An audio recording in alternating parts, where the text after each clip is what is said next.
On n'a pas le son.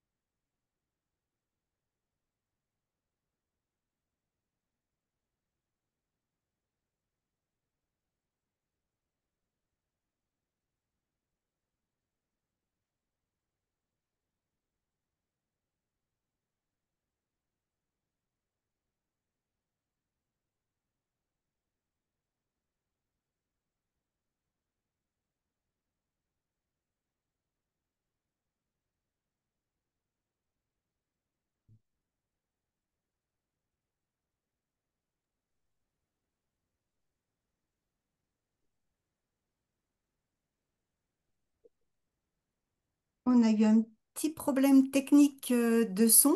Alors, en tout cas, je vous souhaite la bienvenue au webinaire en langue française du WDI, l'organisation mondiale qui défend les droits des femmes basés sur le sexe, tels qu'ils ont été définis dans la CEDEF, la Convention de l'ONU pour l'élimination de toutes les formes de discrimination à l'égard des femmes.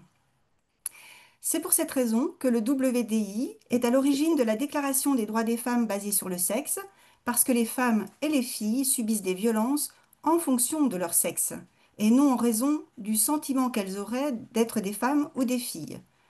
Notre déclaration compte déjà plus de 39 000 signataires à travers le monde, provenant de 160 pays, et ce chiffre augmente de 200 signatures par semaine. Nous vous invitons à la signer à votre tour si ce n'est déjà fait. Notre déclaration se compose de 9 articles, parmi lesquels l'article 9 qui réaffirme le besoin de protection des droits de l'enfant. Donc on aura Blandine avec moi qui fera la modération du chat et qui prendra vos questions. Elle ajoutera également les liens utiles au fur et à mesure du déroulé de l'intervention de Marie Moidon. Voilà, notre invitée, c'est Marie Moidon, qui est membre du WDI France Nous Femmes. Bonjour Marie. Elle Bonjour. est titulaire d'un diplôme universitaire Violences faites aux femmes. Son mémoire portait sur la nécessité de prendre en compte les violences face à une jeune fille qui se dit trans. Le début de son engagement militant féministe, c'est lorsqu'elle a découvert qu'il y avait eu une culture valorisant la pédophilie dans les années 70-80. Marie est également formatrice sur les violences faites aux femmes, la pédocriminalité et l'égalité entre les sexes. Alors, vous pouvez poser vos questions dans l'application questions-réponses du Zoom, hein, dans questions-réponses, hein, plutôt que dans le chat, si vous voulez qu'on puisse repérer plus facilement vos questions. Le chat, c'est plutôt pour discuter. Voilà. Alors, Marie, je vais te laisser peut-être commencer. Alors, si on peut partager le diaporama. Oui, bonjour. Moi, ma découverte de ce phénomène, ça date du début des années 2010, euh, où en fait, malheureusement, les enfants de mes amis ont été massivement victimes d'un pédocriminel. Et malheureusement, je savais déjà que ça existait, la pédocriminalité. Mais là, ce qu'il y avait de nouveau, c'est tous les discours que mes amis ont découverts autour de ce qui s'était passé. Et notamment, ce pédocriminel, il était très ami avec un couple de parents. Et dans ce trio infernal, il y avait une circulation d'écrits militants. Et ça nous a vraiment stupéfaits. Notamment Tony Duvert, qui est ouvertement pédophile.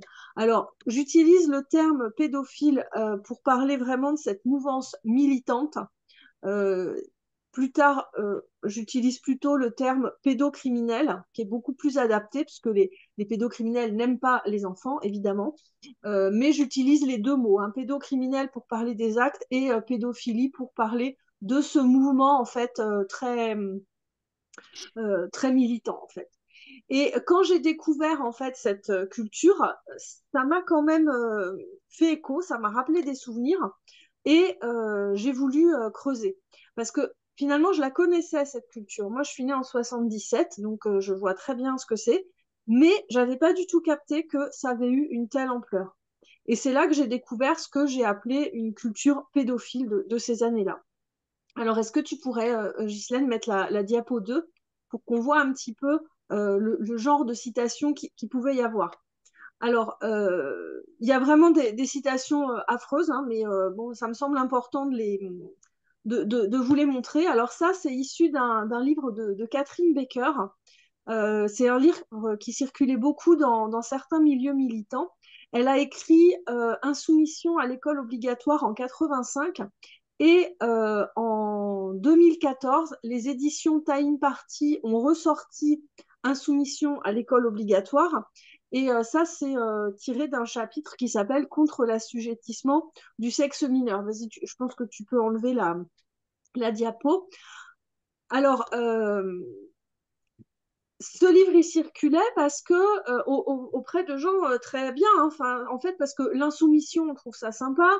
C'est des gens qui aimaient pas forcément l'école, bon, mais en vrai, la plupart des gens, ils trouvaient que le titre était sympa, mais ils lisaient pas le livre en entier. Et moi, je l'ai lu en entier, le livre. Et en fait, ça craint vraiment. Et quand j'ai croisé plusieurs fois des gens des éditions Time Party, je leur ai dit, mais enfin quand même, vous l'avez réédité en 2014, ce bouquin. Vous avez fait une préface. Pourquoi est-ce que dans cette préface, parce que moi je suis pas pour la cancel culture, il faut rééditer les choses, mais pourquoi est-ce que vous n'avez pas dit, bah, en fait, on se désolidarise de certains des propos de Catherine Baker. Mais non, il n'y a rien de marqué par rapport à ça. Et j'ai jamais pu savoir pourquoi il s'était pas désolidarisé. Alors, on va vous mettre le lien du bouquin de Catherine Baker, hein, qui est affreux, mais bon. Et puis, il y avait un autre livre qui circulait dans les mêmes réseaux, en fait, c'est Yves Bonnardel, qui est un grand admirateur de Catherine Baker. C'est un type qui est vraiment dans les milieux militants, avant-gardistes, machin. Pendant des années, il avait prôné l'antispécisme, et puis maintenant, bah, l'antispécisme, c'est reconnu par plein de gens. Alors, j'ai l'impression qu'il a voulu se mettre dans une nouvelle avant-garde. Et maintenant, son truc, c'est la domination adulte. Donc, aux éditions Myriadis en 2015, il a sorti La domination adulte contre l'oppression des mineurs. Alors lui, il ne se dit pas ouvertement pédophile, contrairement à Catherine Baker, où on comprend dans ses écrits qu'elle a quand même une certaine attirance. Mais les références de Yves Bonnardel sont des militants pédophiles, et si on lit entre les lignes, on voit que bon, il a une vraie sympathie. Voilà. Donc ça, c'est pour dire que cette culture pédophile des années 70-80, elle a continué à sévir. Et vous allez avoir le lien du livre d'Yves Bonnardel dans le chat jusqu'aux années 2010. Et donc, suite à ça, j'ai fait des recherches, j'ai écouté, j'ai lu beaucoup de récits de victimes, j'ai lu des écrits militants aussi, et aussi des recherches en sciences sociales. Est-ce que tu pourrais mettre la diapo 3, s'il te plaît? Ah non, non, bah non, en fait, il n'y a pas besoin de diapo 3, pardon. Enfin, voilà, on va la laisser celle-là.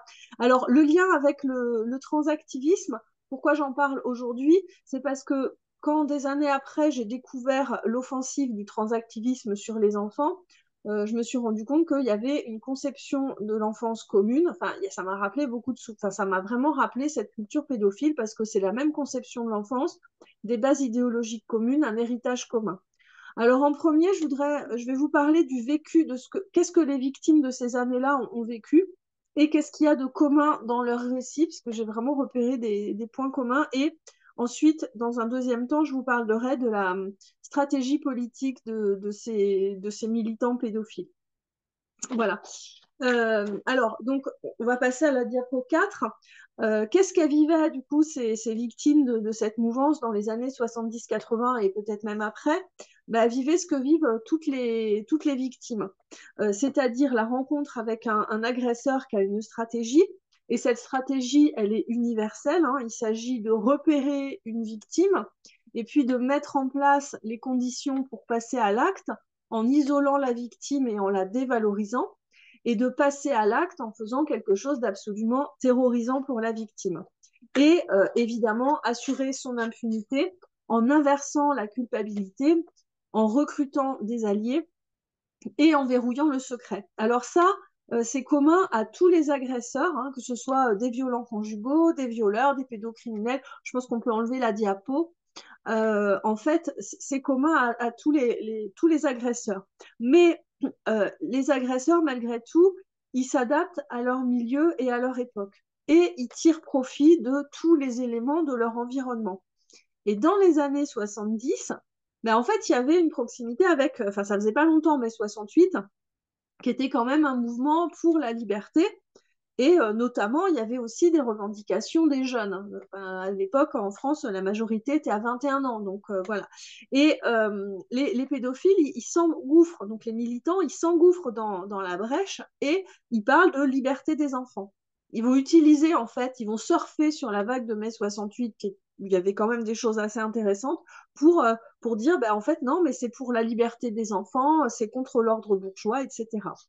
Et ils vont complètement nier l'enfance et l'existence de spécificité de l'enfance. Alors, comme je vous disais, euh, d'abord l'agresseur, il repère une victime. Et dans ces années-là, ils vont la séduire en utilisant ses besoins spécifiques, notamment d'attachement et de sécurité affective. Je ne sais pas si tu peux mettre la diapo 5, s'il te plaît. En fait, on a une citation de Vanessa Springora, parce qu'en fait, voilà, elle parle en fait du manque d'amour. Et en fait, bah, quand Maznev arrive, alors voilà, je vais. Vanessa Springora, en 2020, elle a écrit Le consentement. C'est dans lequel elle raconte en fait les violences en fait de Maznev, hein, enfin la relation qu'elle avait avec Maznev où elle est, il allait utiliser en fait toute cette séduction. Et Maznev, c'était un pédocriminel célèbre, en fait, qui écrivait des livres, qui racontait ses crimes dans ses livres, et il était reçu sur les plateaux télé, et tout le monde trouvait ça super cool de le recevoir. Notamment, il était passé sur Apostrophe, vous devez avoir le lien dans le chat, et tu peux enlever la, Merci. Et Vanessa Springora, en fait, elle explique comment il va la séduire en disant, c'est la première fois que quelqu'un de mon entourage utilise en s'adressant à moi ce vous qui flatte instantanément mon ego en même temps qu'il me place d'emblée sur un pied d'égalité avec lui. Et ça, c'est vraiment typique de ces années-là, c'est-à-dire que l'agresseur faisait croire à l'enfant qu'ils étaient égaux et comme il le considérait.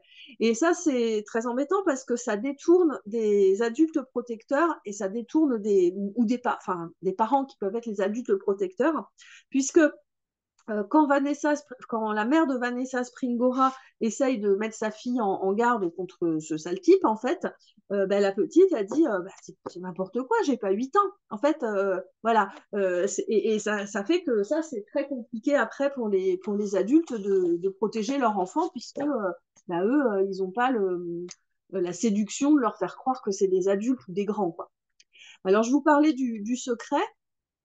En fait, souvent, euh, il n'y a pas de secret. Dans ces années-là, c'est vraiment une particularité, c'est que il vaut mieux, eux, en fait, ils se sont dit, bah, vaudrait mieux changer la société pour ne plus avoir à se cacher. Et effectivement, Maznev, il parle publiquement des viols qu'il commet, en fait. Francesca J, c'est une des autres victimes de Maznev, qui a écrit L'arme la plus meurtrière. Vous allez avoir le lien dans le chat. Elle parle vraiment du rôle qui est joué par l'ensemble du milieu intellectuel, artistique, etc. Et puis, on a l'école en bateau qui a été fondée en 69 par Kamenev. En fait, Kamenev, il écrivait assez clairement, on pouvait comprendre hein, que ce qui se passait sur le bateau, en fait, il violait les gosses. Hein. Dans sa revue, c'était quand même assez clair, mais il y avait des pubs pour l'école en bateau qui passaient à la télé et tout. Et il emmenait pendant des mois des enfants sur un bateau, vivre une grande aventure, loin des parents, évidemment. Et en 2013, il a été condamné pour viol et agression sexuelle. Il y aura pas mal de citations, parce qu'il y a des victimes qui ont témoigné dans deux reportages, dont un qui a été réalisé par deux anciennes victimes, Laurent Esnault et Réjeanne Varro. Donc, vous allez avoir les liens vers les deux films. Et tout ça, ça fait que ben, l'enfant, il ne peut pas dévoiler puisque tout le monde le sait déjà. Et en plus, on a des enfants qui voient l'ensemble de leur entourage, voire de la société, cautionner ce qu'ils sont en train de subir. Alors parfois, il y a quand même un secret mais il est délimité, pas par la menace, hein, mais parce qu'il faut protéger les autres qui seraient trop cons pour comprendre. Et c'est vraiment l'agresseur qui délimite les frontières du secret. Eva Ionesco, elle a réalisé en 2008 un film qui s'appelle My Little Princess, dans lequel elle raconte son enfance où elle vivait chez sa grand-mère. Et en fait, sa mère, c'était une espèce d'artistouille du milieu branché parisien qui faisait des photos. Et on a vraiment l'impression qu'à un moment donné, elle se dit ah tiens, j'ai laissé un truc chez ma mère, ça pourrait me servir. Et le truc en question, bah, c'est sa fille. Et elle se met à faire des photos pédopornographiques de sa fille, qui plaît énormément à tout le milieu branchouille. Voilà. Et à un moment donné, elle dit dans le film, elle dit à sa fille, tu dis rien à mamie, c'est un secret entre nous. Bon, jusqu'ici rien de nouveau, hein. Mais c'est surtout qu'elle dit, elle comprendrait pas. Donc ça, on voit vraiment. Et de la même façon, en fait, la mère de Vanessa Springora, au départ, elle n'est pas d'accord, mais elle finit par s'accommoder de la présence de Maznev et elle finit par dire à sa fille que bon, quand même, les grands-parents ne doivent pas savoir. Et c'est vraiment le pédocriminel qui délimite les frontières. Et ce qui fait que si le secret il est délimité comme ça, en fait, l'enfant il est isolé du reste de la société dans un groupe qui ne partage pas les valeurs de l'ensemble de la société et donc dans une sorte d'élite. Et ce secret, ce qui avait de particulier, c'est qu'il ne s'était pas dit clairement aux enfants, c'était sous-entendu. On savait qu'on ne devait rien dire parce qu'il ne fallait pas choquer les bourgeois, les réacs, les coincés. C'est vraiment une innovation, c'est suggéré. On comprend qu'il y a une vérité inaccessible au plus grand nombre. Et ça, un ancien élève, un ancien élève de l'école en bateau dit, par les discussions à bord, euh, on comprenait que quand on sortait du bateau, c'était pas forcément bien compris par l'extérieur, ni même compris du tout. Donc, pour éviter les complications, le plus simple, c'était de pas en parler. Et il y a aussi une peur. Le secret, il est aussi parce que les enfants ont peur de trahir ceux qui veulent notre liberté. On ne va pas trahir quelqu'un qui fait ça pour notre bien et pour notre liberté. Donc, les enfants peuvent se sentir redevables et on ne peut pas se révolter contre quelqu'un qui veut notre liberté. Enfin, c'est impossible, en fait. Benoît, il dit, je me rappelle, j'avais qu'une trouille, c'est que mes parents découvrent ce qui se passait sur le bateau. Ça aurait été la trahison de ma part. Et pareil, lui dit, ce qui se passait à bord, ça devait rester à bord. Les autres gens, ils ne pouvaient pas comprendre. Alors tout ça, ça fait que bah, ce qui est secret, c'est pas l'acte, c'est la version de la victime. Et donc, elle est complètement piégée parce que les gens, ils savent que les actes ont lieu, il voit la victime qui semble aller bien, voire qui dit agir librement, qui joue le bonheur parce que en fait, il faut pas trahir, il faut pas vexer l'adulte qui dit vouloir notre liberté. Et la victime, elle peut être amenée à dire publiquement qu'elle est d'accord.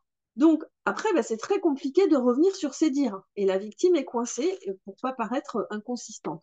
Alors, Judith Godrèche, en 2023, elle a réalisé une série qui s'appelle Icon of French Cinema, dans lequel elle raconte en fait qu'elle était en couple avec un adulte, hein, Benoît Jacot, et en 2023, elle a porté plainte contre Benoît Jacot et Jacques Doyon.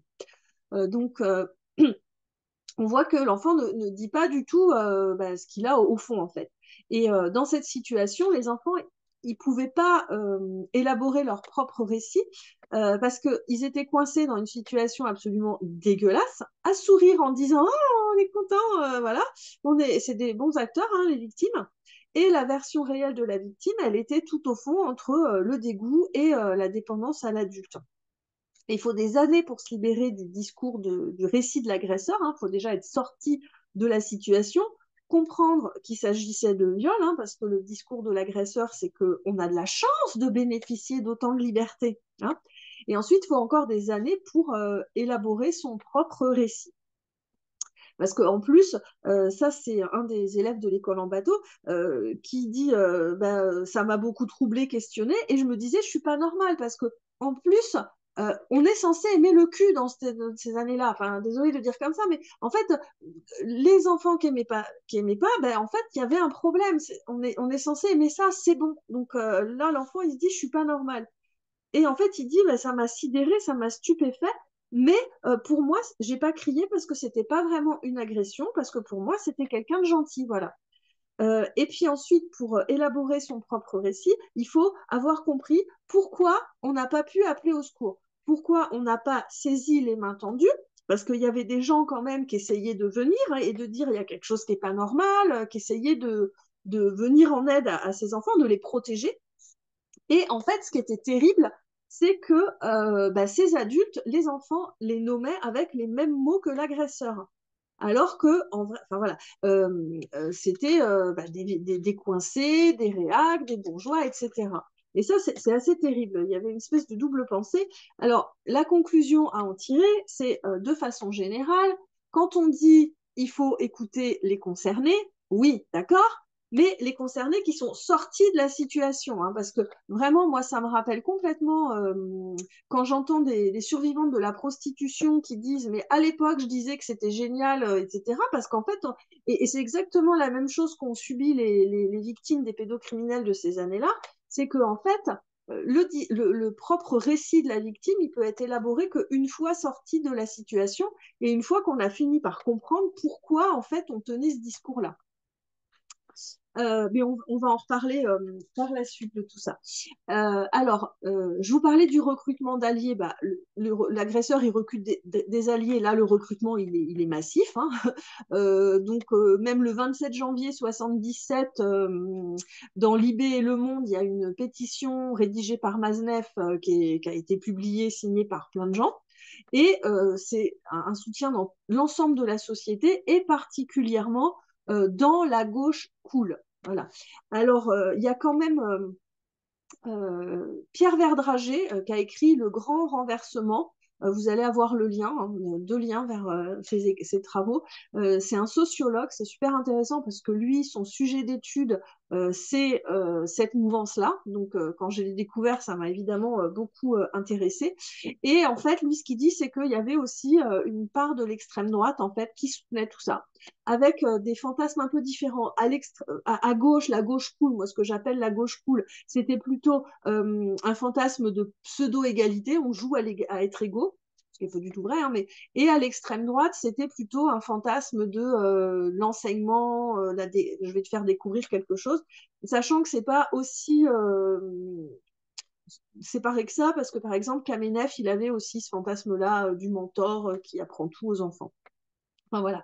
Et donc, évidemment, comme c'était toute l'élite qui trouvait ça génial, bah, l'agresseur, il était du côté de la bien-pensance et son pouvoir était renforcé. Il arrivait même à recruter des parents qui, au départ, n'étaient pas d'accord. Alors, et ce recrutement, il se faisait aussi par la peur, en fait, de passer pour réac. Ça vous rappelle peut-être quelque chose à l'heure actuelle. Et voilà, ça ne se fait pas de critiquer un discours qui est très très bien ficelé. Et vraiment, c'est pour ça que moi, ça me semble important de parler de cette culture-là, parce que face à un discours qui est complètement délirant, mais super bien construit, et c'est super important de s'armer intellectuellement, parce que sinon, on finit par se dire, bah, j'ai pas de contre-argument, alors peut-être, j'y avais pas réfléchi comme ça. Et je pense qu'il y a vraiment aussi beaucoup de gens chez qui ça a fait ça. Alors, je vous disais que les agresseurs, ils dévalorisent les victimes, hein. Dans ces années-là, il y avait vraiment une dévalorisation par comparaison avec un agresseur qui se sentait grandi. Il s'agissait de s'entourer d'enfants et de se sentir grandi par comparaison avec eux. Et c'est complètement délirant parce qu'évidemment que les enfants, ils admirent les adultes qui sont autour d'eux et en plus qui paraissent cool parce que déjà c'est facile d'être admiré par les enfants, mais en plus si on est cool, bah, c'est encore plus facile. Et ben en fait ces gens-là, ils prenaient l'admiration des enfants pour une preuve de leur propre grandeur. Et en fait, en comparaison, les enfants étaient dévalorisés. Alors, Vanessa Springora, elle décrit, en fait, à un moment donné, elle a une dissertation à écrire, et Maznef, il dit, ah non, mais vas-y, je te l'écris, mais pour faire le beau, en fait. Et il écrit la disserte à sa place, et elle dit, mais par la suite, jamais il s'intéressera à mon journal, jamais il va s'intéresser à ce que je fais, en fait.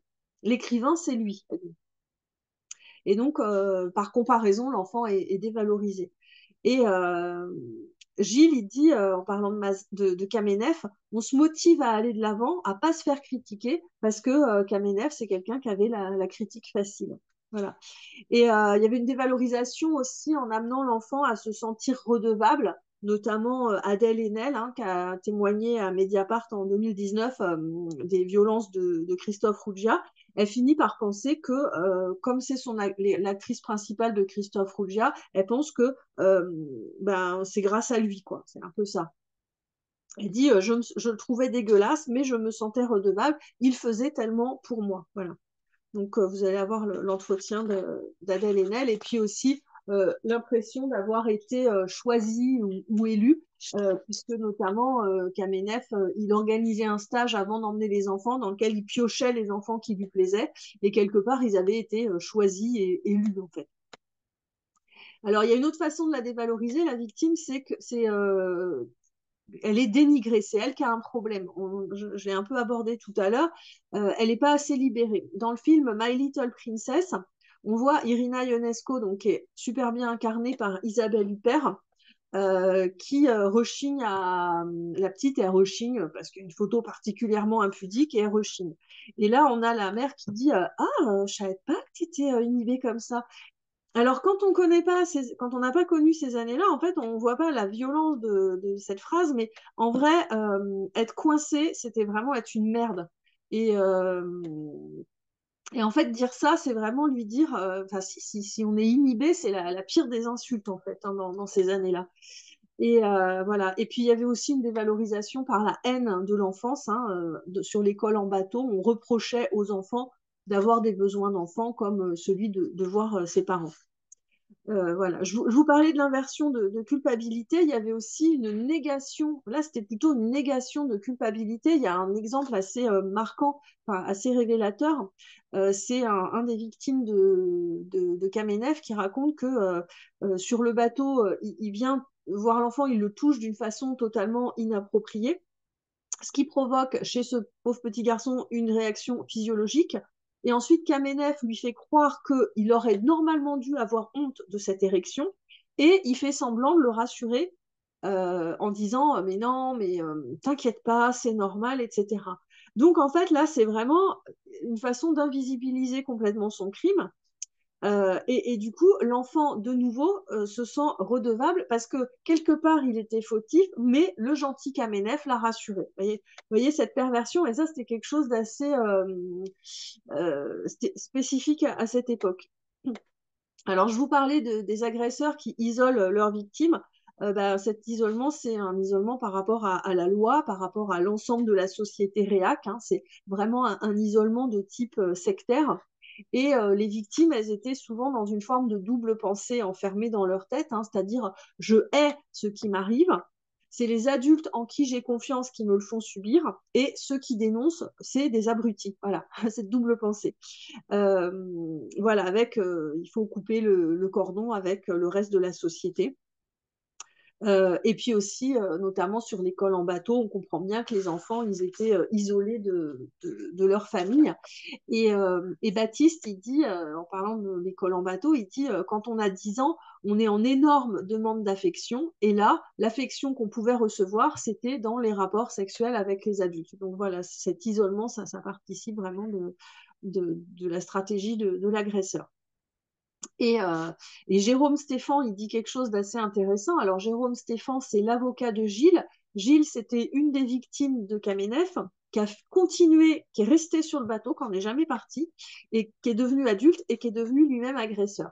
Et Jérôme Stéphan, il dit, il y a différentes étapes par lesquelles vont passer les enfants et qui vont les amener à considérer finalement que tout ça, c'est la norme. Et effectivement, hein, même sans devenir agresseur, beaucoup de victimes avaient l'impression que c'était la norme, d'autant plus s'ils avaient été complètement isolés. Et ça va même les amener à considérer que tout ce qu'ils vivent, ils le vivent sans contrainte et volontairement. Et ça, c'est vraiment typique de la stratégie de l'agresseur de ces années-là. Alors évidemment, le pouvoir sur les victimes, il est complètement renforcé. Et moi, il y a vraiment deux auteurs qui m'ont aidé à comprendre, parce qu'on parle souvent du psychotrauma sur les violences sexuelles, et c'est hyper important, mais la psychologie sociale, ça explique énormément de choses.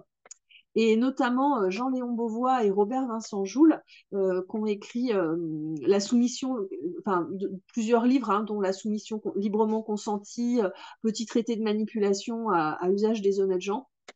Eux, ils parlent pas de violence sexuelle, hein, ils parlent de techniques de manipulation, mais ça éclaire énormément sur beaucoup de situations et surtout sur les situations de cette mouvance-là. Alors, l'idée, c'est que pour manipuler, en fait, une contrainte directe, c'est facilement repérable. Donc, il vaut mieux donner l'illusion de liberté. Et en fait, il montre qu'il n'y a pas forcément besoin de donner un ordre pour qu'une personne fasse ce qu'on veut. Premièrement, il faut commencer par donner l'impression que l'autre agit librement et ensuite lui faire faire quelque chose qu'il n'aurait pas fait sans notre influence. Et ça peut être, et même c'est mieux si c'est une action qui n'est pas conforme à ses goûts, à ses valeurs, à ses envies. Et surtout, il ne faut pas donner de sanctions ni de récompenses explicites, parce que sinon, ça permettrait à la personne de rationaliser l'acte. J'ai fait ça parce qu'on m'a forcé, ou j'ai fait ça pour avoir la récompense. Donc, il vaut mieux éviter les sanctions et les récompenses explicites. Alors là, j'ai vraiment plusieurs exemples, hein, notamment Vanessa Springora qui explique que Maznev, il envoyait des lettres, plein de lettres enflammées et très bien tournées, il est écrivain quand même, à ses victimes, et les victimes, elles se sentaient un peu obligées d'être à la hauteur, et elles s'appliquaient à écrire en retour leurs, entre guillemets, sentiments. Donc elles écrivaient des lettres enflammées. Ce qui servait ensuite à Maznev, en fait, pour montrer que c'était elle qui voulait. En plus, ça les enferme. Et de la même façon, Kamenev, sur le bateau, il obtient, sans jamais dire ce qu'il faut faire, il obtient ce qu'il veut des enfants. Parce qu'il n'y a pas de règle énoncée.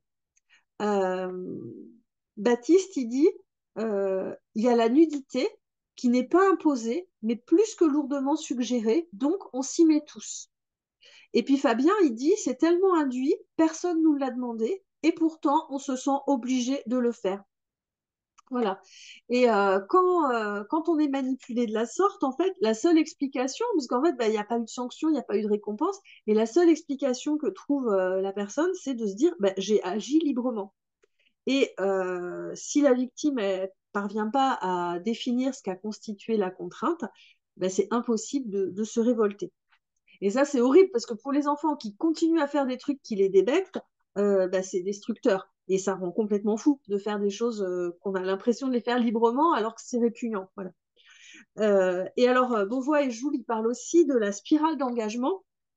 En fait, quand on pose un premier acte, c'est difficile de revenir en arrière. En fait, plus on fait d'actes dans un sens, plus en fait, pour avoir l'air cohérent, pour avoir l'impression même vis-à-vis de soi-même d'être cohérent, plus on continue dans la même voie. Par exemple, si j'ai une vieille voiture et que j'ai fait des frais dessus, et qu'après je continue à faire des frais, au bout d'un moment, rationnellement, vaudrait mieux se dire je la mets à la casse. Et bien en fait, en vrai, le cerveau, ce qu'ils expliquent, c'est que c'est plutôt plus j'aurais fait de frais, plus j'aurais été engagée dans cette voie, et donc plus ça va être difficile de revenir en arrière.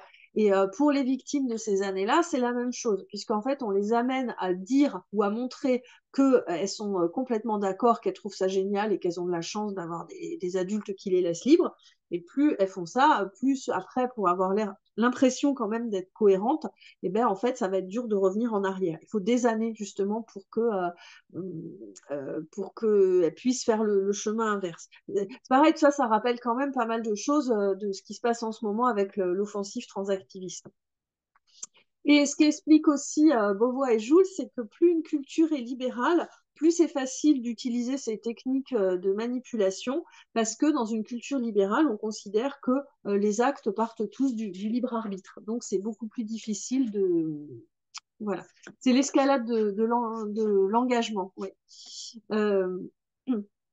Alors, on a des adultes là dans cette mouvance qui refusent l'autorité, mais qui sont dans la toute-puissance. Parce que l'autorité, c'est mal, certes, c'est leur truc, hein, mais par contre, eux, ils sont dans la toute-puissance complète. Le pouvoir, c'est la capacité de faire faire quelque chose à quelqu'un. Donc on voit que eux, ils avaient la capacité de leur faire faire des choses.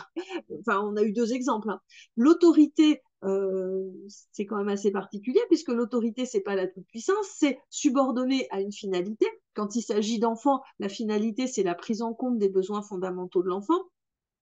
L'autorité, c'est basé sur la confiance. On est quand même obligé d'avoir une certaine confiance pour que l'autre reconnaisse notre autorité. L'autorité s'exerce sans violence et elle nécessite un cadre clair. Et là, en fait, on était dans une sorte de coolocratie dans lequel il pouvait, en utilisant le fait d'être cool, exercer un pouvoir absolu. J'aime bien ce néologisme de coolocratie. Il séduisait par un comportement cool. Et c'est facile, en fait, d'être admiré par un enfant. Parce que les adultes, ils ont besoin d'adultes référents. Mais en plus, si on est super cool, si on est super subversif, c'est hyper facile, en fait, de les manipuler, en fait. Parce que surtout les ados. Les ados, ils aiment bien les adultes cool et subversifs. Donc voilà, il y avait une séduction par le cool, et en plus en faisant croire aux enfants que le pouvoir n'existait pas. Comme on l'a vu, du coup, les techniques de manipulation marchent bien. Il n'y avait pas de cadre, et par contre, tu peux mettre la diapo 7, s'il te plaît.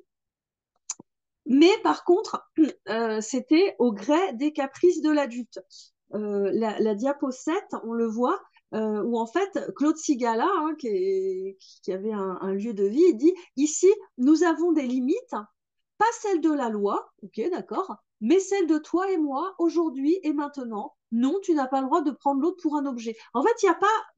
Alors, il dit, oui, il y a des limites, mais en fait, on ne sait pas vraiment lesquelles. Et la diapo suivante, est beaucoup plus parlante, enfin encore plus, c'est alors là l'école en bateau. Il ne s'agit pas d'une communauté avec ses règles et sa philosophie, mais de groupes pratiques dans lesquels on vient passer un certain temps de son existence.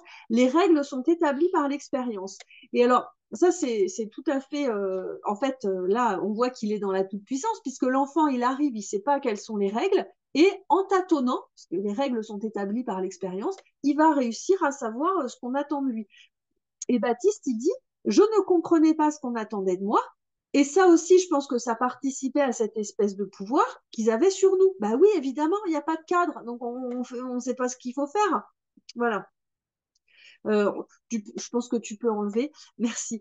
Et alors aussi, ça va peut-être vous paraître bizarre, mais souvent, il y avait une ambiance super sympa. C'est-à-dire que Camille Kouchner, elle a écrit La Familia Grande, dans lequel elle raconte en fait les viols que son frère subissait de la part de son beau-père, un type célèbre dans le monde politique.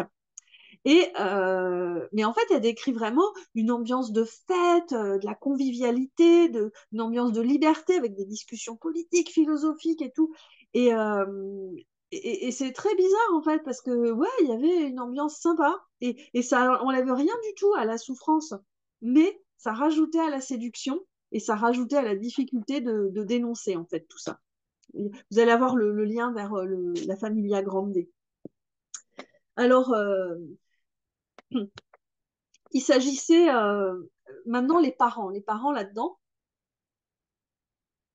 En fait, beaucoup de parents essayaient de protéger leurs enfants, mais évidemment, face à une toute-puissance séductrice, c'était très difficile d'exercer son autorité parentale.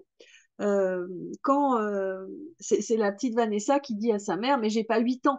Et effectivement, en fait, en replaçant l'enfant comme enfant, en fait, l'enfant il préfère aller vers celui qui le prend pour des grands.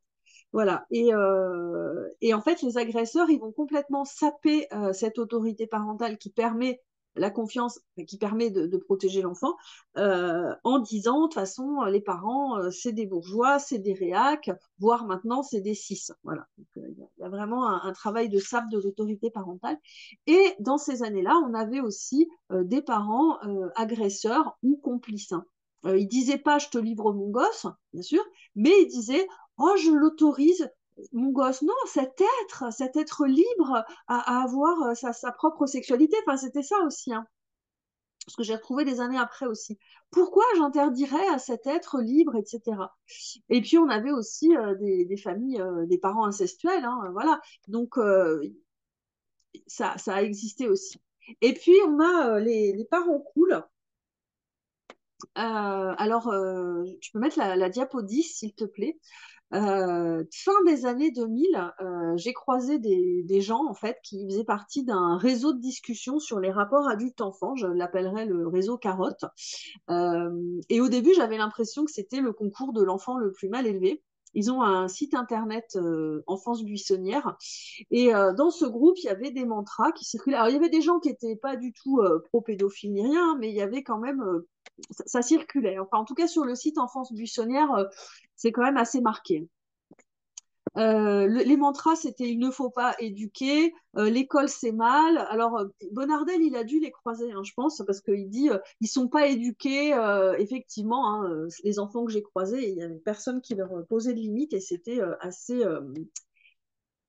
catastrophique. Et donc, et dans ce collectif, il y avait en fait des parents et aussi bah, d'autres adultes. On ne sait pas du tout ce qu'ils faisaient là, ces adultes, à part s'extasier devant des enfants qui étaient non éduqués, qui insultaient les flics, qui insultaient les passants dans la rue et qui criaient brûle ton école parce que en fait, un des adultes, qui était un homme un peu la tête pensante de ce réseau-là, il écrivait des contes qui se terminaient toujours par la morale, brûle ton école, parfois avec la maîtresse dedans, hein, et les enfants, ils réclamaient qu'on leur lise ces contes. Évidemment, ils ne savaient pas lire, hein, ces enfants, et ils passaient leur temps à répéter l'école c'est la prison, l'école c'est la prison. Ils n'y avaient jamais mis les pieds, mais bon voilà.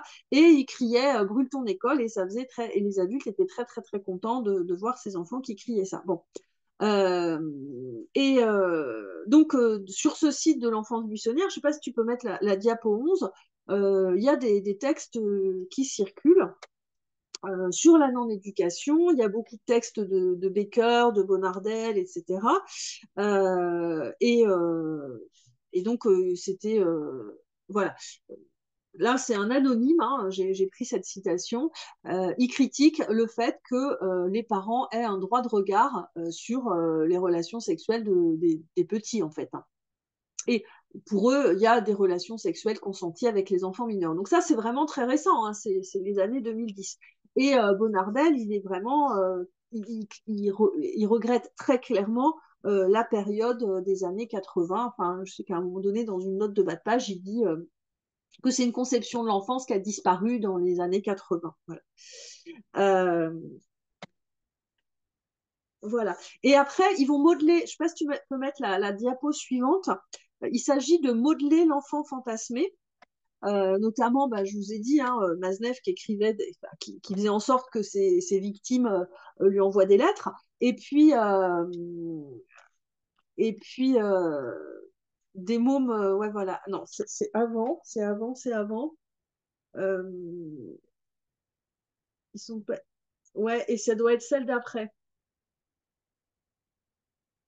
Et ouais.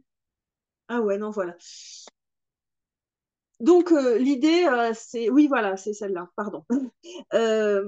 L'idée, c'est vraiment que ben ils sont pas éduqués et on est content parce que ils vont bien. Mais on ne sait pas sur quoi ils se basent pour dire qu'ils vont bien, parce que de toute façon, si d'autres enfants disent qu'ils vont bien, par exemple, je sais qu'à un moment donné dans le livre, il dit bah oui, il y a un enfant qui dit qu'il va bien en allant à l'école, c'est forcément que cet enfant qui dit aimer l'école, il est sous la domination de la pensée dominante. Par contre, quand les enfants de son milieu disent qu'ils vont bien, et ben là, il faut les croire. Enfin, voilà. Euh, alors donc, il y a vraiment enfin, voilà, une façon de modeler l'enfant. Et Gilles, il décrit ce qui attirait Kamenev chez les enfants. Il dit il était en admiration devant les très jeunes enfants qui exprimaient des choix, des décisions. Ça l'émerveillait. Voilà. Là, donc, en fait, on a un adulte qui clame la liberté de l'enfant. L'enfant, pour plaire à l'adulte, répète qu'il est libre ou il donne l'impression de l'être. Et donc l'adulte, il dit, bah, vous voyez, il dit qu'il est libre. Voilà. Et, euh, et comme ça, l'adulte, il se fait croire à lui-même qu'il est face à un égal. Et on a notamment, enfin voilà, plein de gens qui s'extasient devant les enfants non éduqués. Alors, on a aussi une négation de la, de la violence, parce qu'en fait, il y aurait des bonnes et des mauvaises victimes. Déjà, il faudrait, selon eux, distinguer, je ne sais pas si tu peux mettre la diapo 14, il faudrait distinguer les rapports, merci, les rapports, il faudrait distinguer les rapports consentis des viols. Et puis ensuite, si on a une victime qui est violée par des gens extérieurs à cette mouvance, c'est forcément des vraies victimes. Mais si c'est des enfants qui sont violés par la bande de pots de cool, enfin, des gens qui font partie de cette mouvance, ouais, mais nous, il n'y a pas de rapport de pouvoir, etc. Si la victime a dit, mais c'est OK, ça va bien, parce que les victimes faisaient, comme je vous dis, faisaient croire que ça allait. Ben, c'est la preuve que c'est acceptable. Si la victime dit mais non, mais c'était horrible, c'est une preuve qu'elle est influencée par la bourgeoisie. Et c'est vraiment le sens de cette citation de Claude Guillon. Alors Guillon, c'est un espèce de type qui se dit libertaire et qui avait un site internet, je crois qu'il est décédé maintenant. Alors il dit clairement qu'il n'est pas pédophile, lui, mais par contre il les défend comme une liberté comme une autre, hein. Et vous voyez le ton un peu à rebours des niaiseries inventoriales, enfin on voit qu'il y a quand même, il se place vraiment au-dessus voilà, au-dessus de tout le monde, quoi. Voilà. Ce progrès sera récompensé par une nouvelle mode psychiatrique. Donc voilà, comme si c'était une mode psychiatrique que de dénoncer les abus sexuels, parce qu'effectivement, depuis quelques années, il y a énormément de victimes de ces années-là, évidemment, qui sont devenues grandes, hein, et qui dénoncent tout ça. Et Claude Guillon l'avait un petit peu prévu, donc il dit que ce serait une mode. Voilà. Donc je pense que tu peux enlever la diapo. Merci. Et il y a aussi l'idée que c'est l'interdit qui créerait le traumatisme.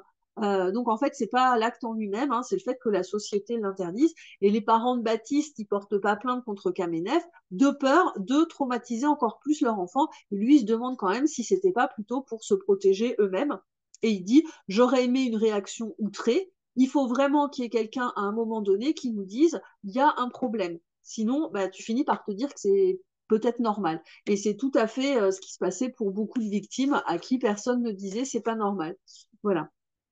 Et il y a aussi une invisibilisation, alors ça, tu peux mettre la diapo 16, des symptômes qui sont considérés comme cool. Alors évidemment, il y a beaucoup de victimes qui ne manifestent aucun symptôme apparent, mais il y a quand même des signes, notamment une hypersexualisation, qui devraient normalement donner l'alerte.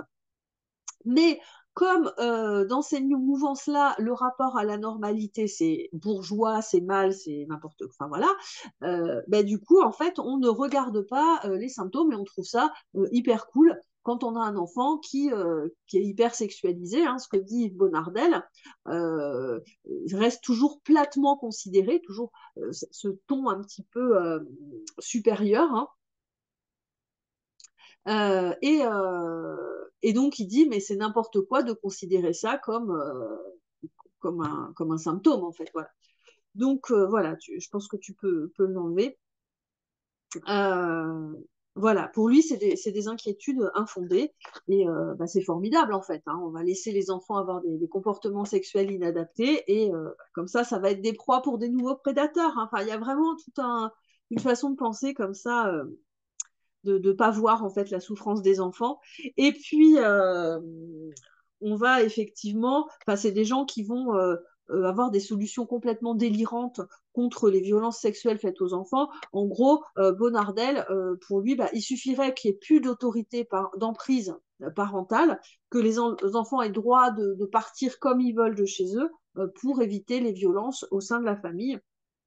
Bon, ce qui est complètement une méconnaissance des mécanismes d'emprise et notamment de ce que peuvent vivre les enfants au sein des familles. Bon, et pour lui, évidemment, et puis pour tous ses potes de cette mouvance-là, la protection, c'est mal, en fait. C'est considérer les enfants comme inaboutis et donc il faut arrêter de vouloir protéger les enfants. Ce serait une forme de discrimination. Voilà, c'est comme ça donne une idée un peu, j'espère, de comment bah, de l'ambiance qu'il y avait à cette époque-là et de ce que pouvaient subir et vivre les enfants. Alors maintenant, bah, je vais vous parler de politiquement, en fait. Alors, il y a un livre que je vous conseille, c'est Un silence de morte, la violence masculine occultée de Patricia Romito. Elle donne vraiment une explication de comment, en fait, il y a les stratégies individuelles et après les stratégies politiques et qu'il y a un aller-retour entre les deux. Déjà, il y a une conception de l'enfance, la diapo 18, s'il te plaît, une conception de l'enfance et de la sexualité. C'est un constructivisme absolu. Tout est construit, tout est relatif. Voilà. Alors, Bonardel, qui a l'air de tout avoir compris, hein, si nous continuons à partir d'évidence, alors évidemment, lui, au moins, il ne part pas d'évidence, hein, qu'il y aurait de toute éternité des enfants et des adultes, on ne pourra jamais changer le monde. Voilà. Ça, c'est sa thèse, hein. Et puis, ensuite, en fait, la catégorie d'âge, ce serait une catégorie construite au même titre que la race, le sexe, voilà.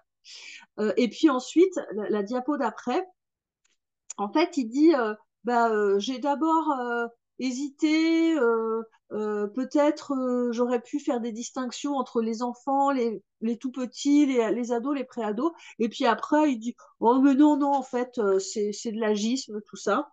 Et, euh, et en fait, la diapo d'après, sa conclusion, en fait, alors là, c'est quand même assez incroyable. Sa référence, c'est René Scherrer, hein, un pédophile notoire, qui dit et à 4 ans, on peut affirmer sans hésitation que l'enfant est capable de se débrouiller par lui-même et de gagner sa vie. Parce que Yves Bonardel, il aime pas l'école, mais par contre, le travail des enfants, c'est pour lui, ça pose pas de problème, hein. Parce que les enfants sont libres, hein, faut bien qu'ils gagnent leur vie. Et si on veut qu'ils puissent partir de chez eux, il faut leur permettre en fait de trouver du travail. Donc voilà, le travail des enfants, ça ne le gêne pas du tout. Et donc, à 4 ans, l'enfant est un majeur. Voilà, je pense que tu peux l'enlever. Euh, voilà, il y a une incompréhension de ce que c'est que la vulnérabilité, hein. En fait, pour eux, l'enfant, il serait vulnérable uniquement en raison de sa condition sociale et pas du tout parce que, bah, naturellement, les bébés dépendent des adultes, hein, ça, voilà. Et après, ils font une sorte d'homme de paille, à savoir que si on n'est pas d'accord avec le fait qu'ils se tapent des gosses, c'est uniquement parce qu'on pense que les enfants sont purs et que la sexualité, c'est mal. Voilà. J'appelle un homme de paille parce que c'est pas du tout pour ça qu'on dit qu'il faut pas se taper des gosses. C'est pas parce que la sexualité, c'est mal. Mais en fait, un homme de paille, ça consiste à, quand on ne peut pas détruire l'argument de quelqu'un, enfin, ou contredire un argument, en fait, on va transformer son argument en un autre argument beaucoup plus facile à contredire, et c'est ce qu'on appelle un homme de paille. Voilà. Donc, et donc une négation complète des caractéristiques de l'enfance. Et en fait, en gros, alors on va mettre la diapo 22 quand même. Euh, tant... Alors, il y a celle-là, donc ça, c'est la citation de Claude Guillon, donc en fait, où là, il dit que, bah, en fait, ceux qui veulent pas que les enfants, enfin, qu'on se tape des gosses, c'est parce qu'ils trouvent que la sexualité, c'est mal. Et celle d'après, la citation d'après, en fait, en gros, ce que dit Bonardel, c'est que pour éviter les violences sexuelles sur les enfants, ben, en fait, il faut arrêter le joug adulte et ça leur permettra de vivre, de décider en gros avec qui ils couchent et avec qui ils couchent pas, les enfants. Voilà. Donc, enfin, je sais pas si vous voyez quand même, il n'y a pas trop besoin de lire entre les lignes pour comprendre son positionnement quand même, hein. Voilà. Et puis, alors je vais vous parler de Jean Bérard qui a écrit je pense que tu peux enlever la diapo. Jean Bérard, il a écrit un texte qui s'appelle De la libération des enfants à la violence des pédophiles. C'est un historien, son texte est vraiment très intéressant. Et en fait, il s'est intéressé à un argument des pédocriminels pour abolir la majorité sexuelle. Alors déjà, rien que cette idée de majorité sexuelle, c'est un terme de pédophile, puisque en fait, il n'y a pas de majorité sexuelle. C'est-à-dire, la majorité sexuelle, ça ferait croire que les enfants en dessous d'un certain âge, ils n'ont pas le droit. Mais non, en fait, ce qui est interdit en dessous d'un certain âge, c'est de se taper des gosses. C'est un interdit qui porte sur les adultes, pas sur les enfants. Enfin bon. Et donc, en fait, eux, donc ces pédocriminels, ils veulent abolir la majorité sexuelle. Et leurs arguments, c'est les enfants sont capables de consentir. Donc ça, on le retrouve dans plein d'écrits, Guillon, Scherer, enfin, voilà. Et distinguer la sexualité avec les mineurs du viol. Alors ça, il y a la diapo 23 où Claude Guillon, il dit s'il s'agit de violence, de rapports sans violence physique particulière, comme si il pouvait y avoir, comme si un rapport avec un enfant pouvait être non violent. Enfin, en soi, c'est violent en fait. Enfin, c'est hallucinant d'avoir à dire ça.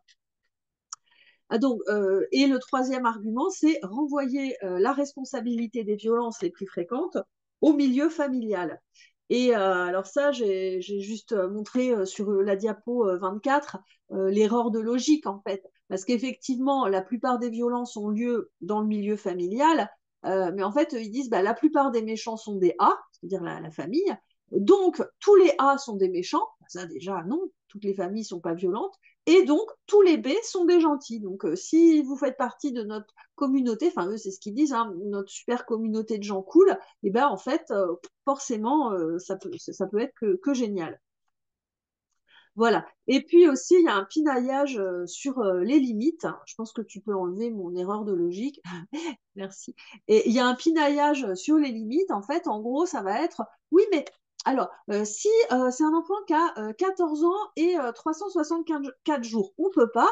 Et 15 ans et un jour, là, on peut. Mais en fait, juste, il n'y aurait pas besoin de mettre des seuils d'âge, en fait, si vous n'étiez pas là, bande de merde, là. Enfin, en fait, ils nous emmerdent parce que, oui, forcément, un seuil, il faut bien le fixer à un moment donné. Mais s'ils n'étaient pas là, ces pédocriminels, il n'y aurait pas besoin de mettre de seuil d'âge. Et en plus, ils pinaillent. Enfin, non, c'est ça qui est. Enfin, vraiment, ils sont pénibles, quoi. Enfin bon, plus que pénibles, d'ailleurs. Donc ils pinaillent, ils pinaillent, ils pinaillent. Et puis alors il y en a, ils disent oui, mais alors, mais non, mais en fait la puberté, elle est pas au même âge. J'ai eu cette discussion avec une femme du planning familial il y a quelques années. Elle me disait, ben non, mais en fait on n'a qu'à dire que c'est à partir de la puberté. Mais de quoi tu parles? Ben, il y a des gamines, elles ont leurs règles à 9 ans en fait. Enfin non, il faut un âge euh, fixé par la loi. Mais vraiment, ça leur fait pas de fixer des frontières en fait. Donc, les besoins fondamentaux de l'enfant sont complètement niés, évidemment. Et ensuite, la diapo 25, voilà, c'est une citation du manifeste de Cuisa, c'est publié dans Émouvance du collectif Réseau Alternative. C'était plein de lieux.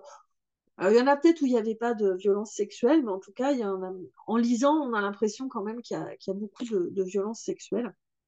Et en fait, on voit que protection et répression, pour eux, c'est la même chose. Voilà. Euh, alors, je pense que tu peux l'enlever. Alors, comme je vous disais, tout ça, c'est arrivé après mai 68. Et en fait, j'ai lu Malka Markovitch qui a écrit L'autre héritage de 68, la face cachée de la révolution sexuelle. Elle est historienne et elle a retracé l'ambiance dans laquelle les gens ont vécu pendant toutes les années après 68. C'est absolument passionnant, vous allez avoir le lien. Et moi, 68, c'est mon imaginaire d'enfance parce que mon père, il me racontait tout le temps mai 68, le mouvement ouvrier. Et en fait, c'est des années après que j'ai découvert en fait qu'il y avait eu aussi un mouvement étudiant. Et c'était quoi le lien entre ces deux mouvements? Et ben, ce que je me suis dit, c'est que dans les deux mouvements, ils disaient ne pas aimer les bourgeois. Mais alors pourquoi? Qu'est-ce qu'ils leur reprochaient? Et en fait, je me suis rendu compte qu'il y avait eu un glissement sémantique du mot bourgeois. Parce que pour les ouvriers, le bourgeois, bah, c'est leur patron. Pour les étudiants, le bourgeois, bah, ça peut être leur père, par exemple. Et pour nombre d'entre eux, c'est ce qu'ils deviendront. Alors, qu'est-ce que c'est qu'un bourgeois? Bah, pour les marxiens, c'est le propriétaire des moyens de production, donc production industrielle et puis parfois production intellectuelle.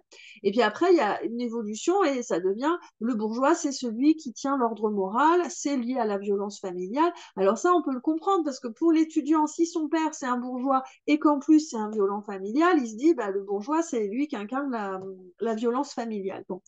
Et puis ensuite, c'est devenu le bourgeois tout ce qui est opposé à la jouissance immédiate. Et alors pourquoi? On ne sait pas. Il y a la diapo 27, s'il te plaît. Il y a deux mouvements et plusieurs revendications. Dans le mouvement ouvrier, la revendication, c'est le socialisme, hein, c'est la volonté d'égalité. Et l'égalité dans le socialisme, c'est vu comme un rapport social, c'est-à-dire dans lequel les individus ou les groupes humains, non seulement ils ont les mêmes droits devant la loi, hein, ce qui en France est le cas, mais aussi où les rapports de force seraient équilibrés. Et là, ce n'est pas le cas entre les prolétaires et les capitalistes. Et là, on voit bien que la classe bourgeoise, elle est identifiée.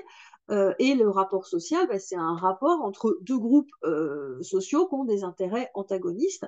Donc les prolétaires et les capitalistes, a priori, ils ont quand même des intérêts antagonistes, hein, avec une exploitation. Mais en 68, il n'y avait pas que le capitalisme, hein, dans les choses qui n'allaient pas. Et en fait, les féministes, elles ont mis aussi en lumière l'existence d'un rapport social entre les sexes, les rapports sociaux de sexe. Et ce rapport social, autant dans le capitalisme, le rapport social, c'est l'exploitation de la force de travail par la plus-value, autant dans le patriarcat, le rapport social, c'est une appropriation de la personne de l'épouse pour s'approprier ses capacités reproductives. Bon, voilà. Et puis, il y avait aussi le mouvement lesbien. Le mouvement lesbien, c'était rattaché au féminisme. Donc, le modèle féministe, il convenait en fait. Et aussi, il y a eu l'apparition de, je pense que tu peux enlever la diapo, il y a eu aussi l'apparition de nouvelles revendications liées à la liberté dans le mouvement étudiant et les libertés individuelles et le mouvement homosexuel. Et alors, qui c'est qui exerce le pouvoir? Sur les prolétaires et les femmes, bah, il y a un rapport social inégalitaire, donc en fait, c'est les hommes, c'est les bourgeois, c'est les capitalistes. Sur les homosexuels, c'est la norme sociale. Et il n'y a pas de rapport social entre les homos et les hétéros. Il n'y a pas de rapport d'intérêt antagoniste entre les homos et les hétéros. Alors, c'est qui exerce le pouvoir sur eux?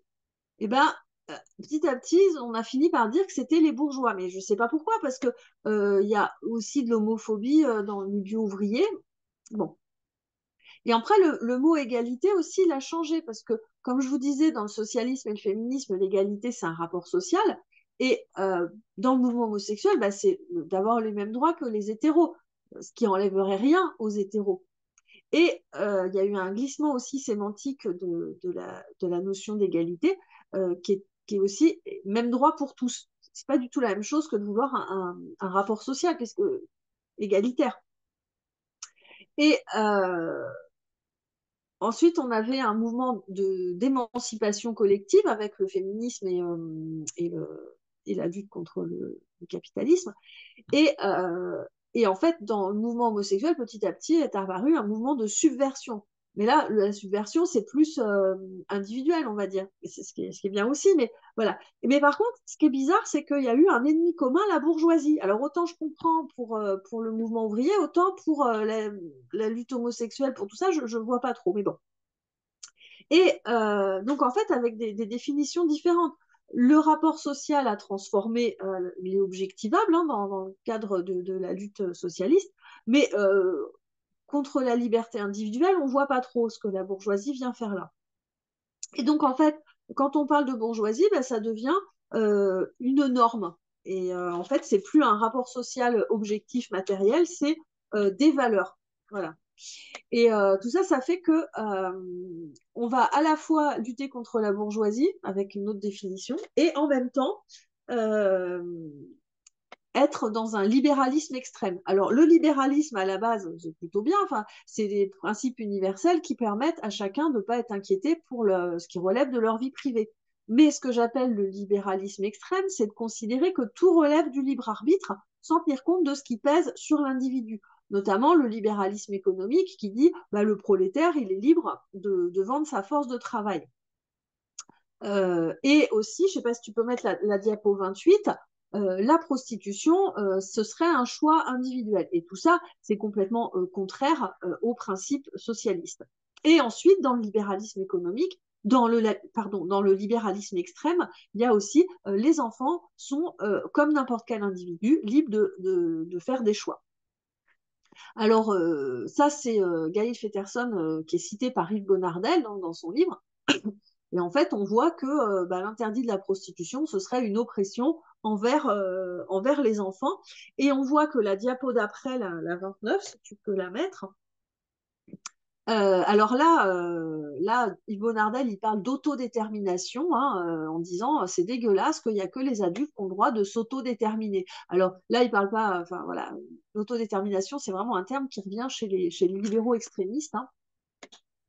Euh, et en fait, voilà, il critique les lois contre la prostitution.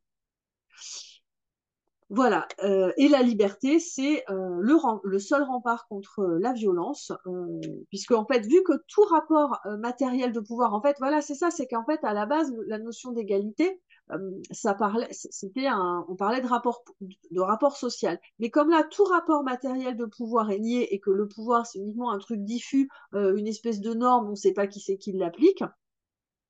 En fait, on ne voit plus les rapports sociaux, et ce qui fait qu'on peut aller vers un libéralisme extrême en se disant, bah écoute, si chacun fait ce qu'il veut, tout ira bien. Si les enfants, ils ont envie de partir de chez eux parce que les parents sont méchants, bah, il suffit de leur autoriser, quoi. Plus besoin de protection. Vous voyez à quel point c'est libéral. On renvoie complètement les victimes et les enfants à leur propre responsabilité. Alors, voilà. Tout ça, ça amène à ce que en fait, Gabrielle Russier, c'était une enseignante qui avait plus d'une trentaine d'années, qui a eu une liaison avec un de ses élèves de 16 ans. C'était en 69 ou 70. Et elle a été condamnée, évidemment, les parents ont porté plainte. Elle a été condamnée à 1 an de prison avec sursis. Et pauvre choupinette, elle était malheureuse, elle s'est suicidée dans son appartement. Alors, il y a plein de gens qui ont dit « Oh, la pauvre, oh là là, je voulais juste aimer un enfant. Hein. Et alors, il y a André Cayatte qui a fait un film qui s'appelle Mourir d'aimer, qui a été repris très récemment par José Dayan. Il a été refait, ce film. En fait, là, on voit vraiment que l'égalité défendue, c'est pas une égalité de rapport social, hein, comme on l'avait vu dans le socialisme et dans le féminisme, mais une égale répartition de l'accès aux droits et aux ressources, y compris si ces ressources sont des enfants. Donc voilà. Et j'en ai encore entendu parler la semaine dernière de cette pauvre choupinette de Gabrielle Russier. Et souvent, en plus, l'argument, c'est oh oui, mais enfin, quand même, si ça avait été un homme, on n'aurait rien dit. Ben, j'espère que si, on aurait dit quelque chose si un prof, il se tape son élève. Enfin, bon, voilà. Donc, cette notion d'égalité, a été complètement dévoyée, en fait. Et donc, en fait, on va de la critique de la bourgeoisie, ça amène à la critique des féministes. Comme je vous disais, la bourgeoisie, ça n'a plus aucun sens. On ne sait pas qui c'est bourgeois. Donc, en fait, c'est la famille qui est le modèle bourgeois. Donc, on n'aime pas le patriarcat. Bon, personne n'aime le patriarcat, mais en fait, on ne sait plus ce que ça veut dire. Donc, en fait, la famille, c'est mal. Mais qui c'est qu'incarne la famille? Ben, c'est souvent les mères, hein, qui vont essayer de faire obstacle à la toute-puissance. Et puis, sauf si ses parents ils sont d'accord. Par exemple, il y a Flavie Flament qui a écrit La Consolation. En fait, elle a été victime de David Hamilton, qui était un photographe qui violait plein de gamines. Et en fait, sa mère, elle l'emmène chez lui. Il les accueille à poil, elle dit oh, bah, je viens la chercher quand, voilà, tout va bien. Et pareil, Bonardel, lui, il aime bien les enfants de son entourage, hein, parce que ils sont pas éduqués. Donc en fait, il y a quand même des familles, voilà, c'est ça, c'est que d'un côté, ils disent la famille, c'est l'espace où on peut être naturel, brutal, c'est dégueulasse, mais en même temps, ils vont quand même trouver qu'il y a des familles sympas. Et donc tout ce qui fait obstacle à la liberté individuelle, c'est mal parce que c'est bourgeois. Donc les mères, c'est forcément des bourgeoises, hein, parce qu'elles appartiennent à la famille et elles font quand même obstacle à la liberté de ces messieurs dames. Hein. Alors là, je vous mets la citation page 31 pour vous montrer un petit peu l'état d'esprit de comment on voyait la liberté. C'est-à-dire que cette pauvre Catherine Baker, elle dit quand même c'est dégueulasse, les parents ils trouveraient ça louche si je m'intéressais à leur gosse. Oui, tout à fait. Voilà. Et puis, donc, il y a une critique des féministes parce que bourgeoises, hein, et notamment Denise Bombardier, quand elle a un petit peu parlé sèchement, enfin voilà, elle a eu le courage en fait de dire à Gabrielle Mazneff ce qu'elle pensait, parce qu'elle venait du Québec, elle arrivait, elle a complètement halluciné hein, de voir ce type qui racontait ses crimes, et elle est vraiment passée sur le plateau pour une réac en fait, hein, voilà. Alors, la subversion, à ce moment-là, c'est la norme. Il faut être subversif. Sorge Chalandon, en 2001, il a écrit un article qui s'appelle Libé en écho d'un vertige commun et qui est vraiment super intéressant parce que en fait, on voit vraiment l'ambiance qu'il y avait à Libé à ce moment-là. Et j'aimerais bien savoir l'ambiance qu'il y a maintenant parce que comme ils sont assez bienveillants envers les transactivistes, visiblement, ça n'a pas trop changé. Et en fait, pour comprendre ça, bah, moi, il y a un débat j'ai regardé plusieurs fois parce qu'il est vraiment, c'est l'origine de ce qui nous arrive aujourd'hui. C'est le débat entre Chomsky et Foucault, avec Chomsky donc qui incarne le socialisme, hein, c'est un anarcho-syndicaliste, et Foucault le postmodernisme. Donc Chomsky, et à un moment donné, il y a un passage qui est assez intéressant parce qu'il y a Chomsky qui dit bah, les prolétaires ils font la lutte des classes parce que c'est juste, parce qu'il y a une injustice du capitalisme, et Foucault il dit bah non c'est pour gagner. Et lui, en fait, Foucault, pour lui, c'est deux clans, et chaque clan veut gagner pour avoir le pouvoir. Mais quel pouvoir, en fait? Et pour Foucault, il y a une négation complète des rapports de pouvoir matériel, c'est qu'un clan contre l'autre. Et ça, c'est assez révélateur, en fait, de ce qu'on vit maintenant. En fait, on nie complètement les rapports sociaux de sexe, etc. Et donc, on appelle ce mouvement le postmodernisme parce que, en fait, il rompt avec les principes qui étaient à l'origine les principes de gauche, hein, les principes des Lumières. Et on a des auteurs comme Foucault, Deleuze, Derrida qui ont eu un énorme succès aux États-Unis. Les États-Unis, ils ont appelé la French Theory. Et c'est revenu de se diffuser de façon complètement impérialiste dans le monde entier, ces idées-là, un peu transformées au passage. Et Suzanne Lehmann, elle a écrit La gauche n'est pas woke en 2024. C'est une philosophe, c'est passionnant. Et elle dit qu'en fait, pendant longtemps, les gens de gauche, ils se référaient à des principes héritiers des Lumières, comme l'universalisme et la justice, qui était un principe universel. Et quand on voit la citation enfin, quand on voit comment Foucault, il voit pour lui, la justice, ça n'existe pas, en fait. Pour lui, tout est complètement relatif et tout le monde défend son bout de gras, y compris les pédophiles, hein, qui soutenaient aussi en disant, de toute façon, les enfants, donc, je vous dis, c'est un libéralisme extrême, hein. Il suffit de leur demander s'ils sont d'accord ou pas. Alors, Hélène Pecrose et James Lindsay ont écrit Le triomphe des impostures intellectuelles. Il y a voilà, les. Mince, attendez, je cherche la diapo 35. Voilà. Il y a un relativisme culturel. Donc, enfin, en fait, ils ont listé en fait les principes postmoderne, notamment le relativisme culturel. Il n'y aurait pas de principe éthique universel autre que normatif. Et la norme, c'est mal parce que c'est imposé par les bourgeois ou par l'Occident, on ne sait pas, ça dépend. Donc, le pouvoir, c'est plus un rapport social entre deux groupes aux intérêts antagonistes, mais c'est une norme sociale uniquement. Donc, en fait, on peut faire référence à la Grèce antique. Et en fait, l'idée, c'est de montrer que les représentations et le rapport à la pédophilie, il a changé dans l'espace et le temps. Et ça, Pierre Verbrager, il explique comment c'est un travail rhétorique pour avoir raison, mais qui est basé sur rien. Et tout ça, ça montre que bah, si la représentation elle change dans l'espace et le temps, ça prouve que l'interdit, c'est arbitraire. Pas selon eux, hein, parce qu'évidemment, non, pas du tout. Donc on a un relativisme éthique et culturel aussi. Toutes les... Toutes les... Attendez, je sais pas cette qui est là. Voilà. Je pense que tu peux l'enlever. Toutes les violences se valent. Alors ça, c'est Suzanne Lehmann qui parle de ça. En fait, d'une tendance des woke, enfin elle les appelle les woke, moi je les appelle les postmodernes, mais on parle des mêmes gens, hein. Face à quelqu'un qui dénonce une violence, on va lui rétorquer que d'autres groupes aussi exercent des violences, donc c'est rendu acceptable parce que inévitable. La diapo 37, on voit que Guillon, il explique que bah, y a d'autres violences, hein, pourquoi le sexe, on dit que c'est une violence plus grave, alors qu'il y a bien d'autres violences. Enfin, en fait, on va brouiller complètement l'existence de la violence. Voilà. Et un autre des principes du postmodernisme que je trouve assez intéressant, là c'est la diapo 39, on va passer à la 39 directement, c'est le relativisme cognitif. En fait, c'est le fait qu'il n'existerait pas de réalité objective indépendante de la façon dont les individus ou les groupes l'aperçoivent.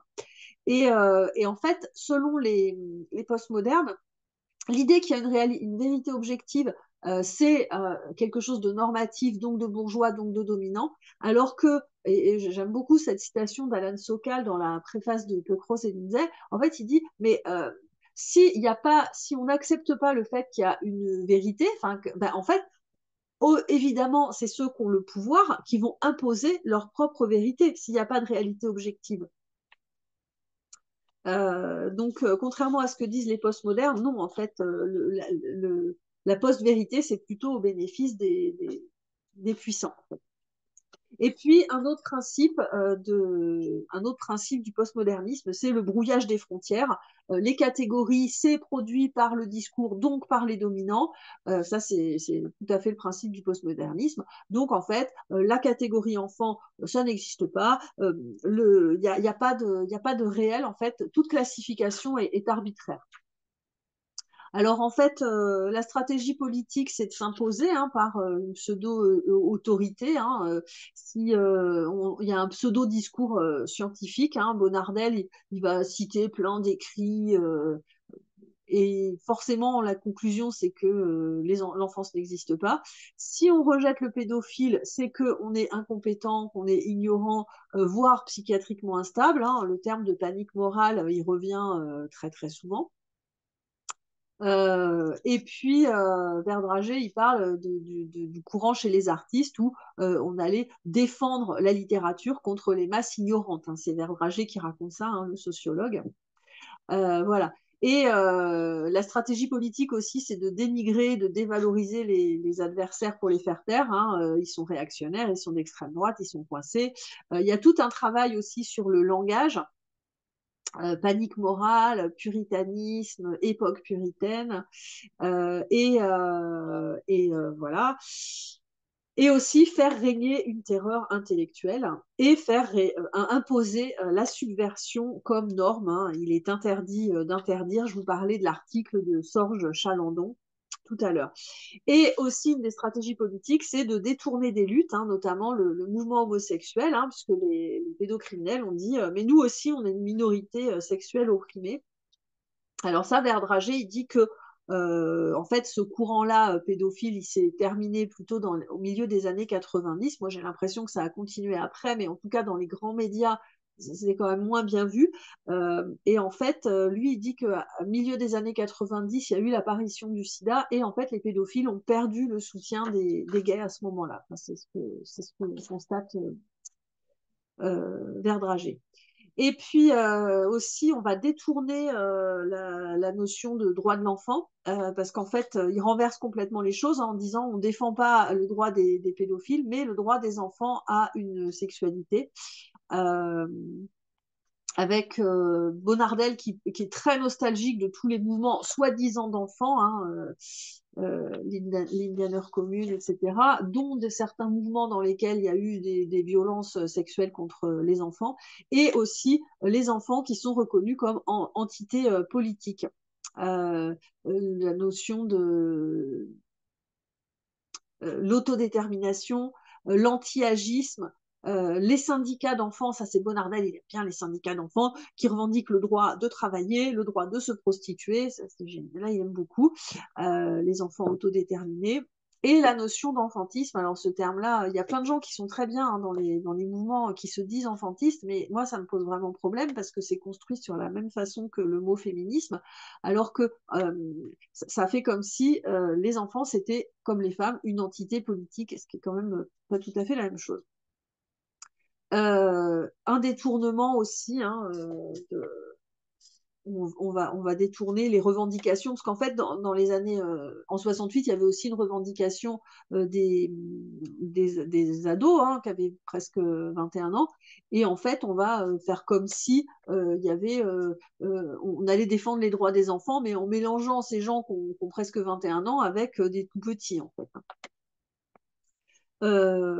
Et puis, je vais un peu plus vite, hein. Euh, la convergence des luttes, en fait, c'est ça. C'est au lieu de penser un projet de société égalitaire, sans classe, sans voilà, en fait, c'est une espèce de patchwork de tout ce qui est cool. On prend un truc, ah ça c'est cool, allez, je le rajoute dans mon patchwork, et tout ça c'est soutenu par la gauche cool. Alors voilà, moi ça m'inquiète quand même pas mal parce que bah, encore aujourd'hui, hein, Verdrager il dit que ça s'est terminé fin, milieu des années 90, mais en 2016, en France, on a une loi qui devait passer pour avoir enfin un seuil en dessous duquel on considère qu'un enfant, systématiquement, c'est considéré comme un viol s'il y a un rapport sexuel avec un adulte et qui peut jamais être consenti quand même. Donc, les gens ont pinaillé comme je sais pas quoi. J'ai re-entendu à cette époque-là parler de cette pauvre choupinette de Gabrielle Russier, gna, gna, gna, gna, qu'on avait empêché une histoire d'amour, etc. En 2021, enfin, on a eu un âge, c'est 13 ans, hein, en dessous duquel il peut pas, on considère que l'enfant ne peut pas consentir, sauf que il y a quand même eu une clause qui a été rajoutée, c'est pour ça que c'est 13 ans, au départ c'était 15, mais que s'il y a moins de 5 ans de différence d'âge, eh ben en fait, c'est pas forcément un viol, enfin, c'est très compliqué, quoi. Et puis, le film de Jean-François Richer, un moment d'égarement, en 2015, qui est sorti en 2015, qui est une reprise du film de Claude Berry. Vous allez avoir les liens qui étaient en 77. Alors, un moment d'égarement, ça raconte, 2015 hein, quand même, l'histoire de deux pères qui partent en vacances chacun avec leur gamine, et il y en a un qui se tape la fille de l'autre, et puis en fait, tout le film est fait pour montrer que dans certaines situations, quand même, bon, bah, ça peut arriver. Ce qui me fait dire, oui, c'est ça, la clause Roméo et Juliette.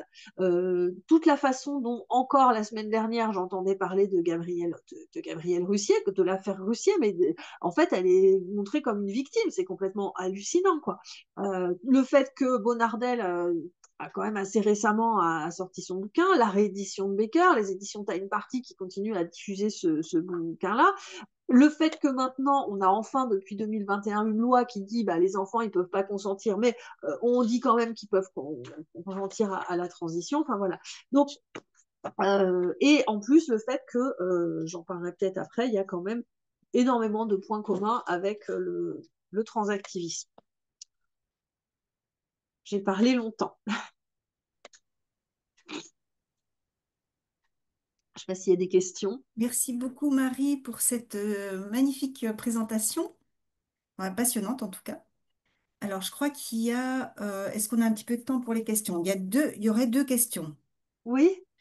Une première question qui concerne, voilà, qui demande, est-ce que c'est spécifique à la France ou y avait-il un mouvement similaire dans d'autres pays concernant les tentatives de normaliser la pédocriminalité ou d'imposer la pseudo-vérité des pédos et la négation de la notion d'enfance? Alors, bah, par exemple, je sais que pour avoir vu l'intervention de Denise Bombardier, visiblement au Québec, il n'y avait pas ça, parce qu'elle, elle était très choquée. Mais j'ai l'impression quand même que en Europe, il y avait des mouvements comme ça, notamment le fameux réseau Carotte dont j'ai parlé à un moment qui est plus récent. Ils sont très en lien avec des groupes en Allemagne. Et Yves Bonardel, en fait, il parle de réseaux qui sont en Allemagne. Donc apparemment, dans d'autres pays d'Europe, il y a eu ça. Dans le livre de Bonardel, en tout cas, il y a des choses en Allemagne. Oui, certainement qu'il y a des tentatives un petit peu partout, on n'en a pas forcément connaissance. Ouais. Alors, il y avait une deuxième question. As-tu une explication pour le fait que des lesbiennes, notamment Gail Rubin, ou Rubin, Ouais. défendent aussi l'émancipation des enfants et même la sexualité intergénérationnelle? Alors, cette personne dit qu'elle n'imagine pas, donc c'est Athéna, hein, qui n'imagine pas que Ouais. cela ait un lien avec la pédophilie. Alors, l'explication au fait qu'il y ait des lesbiennes qui soient mises là-dedans, mais Défendent. en fait, En fait, les prédateurs, il y en a de partout, en fait.